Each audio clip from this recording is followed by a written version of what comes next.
A short circuit event is ideally avoided at all costs. However, they do occur regardless of how much prevention.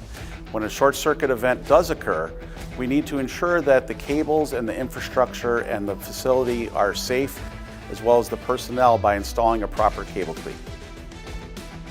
The IEC 61914 2015 standard applies to cable cleats used in cable tray to secure power cables.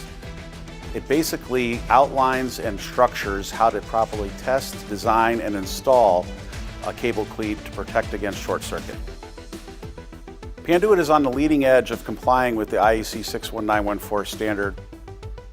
Recently, I've been nominated to be a US representative on the National Committee for 61914. The end user has complete confidence that our products not only have been through the IEC testing, but someone from Panduit actually sits on that national committee.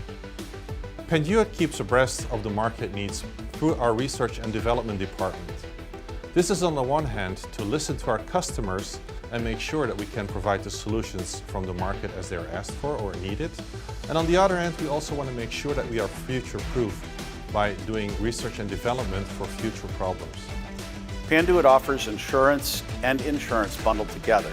What this means is that when you select a Panduit cable cleat solution, you have the assurance that it was engineered, tested, and designed to meet the specifications of your application, as well as the insurance that in the event that you do have a short circuit event, you will be protected and your plant and equipment and personnel will be safe.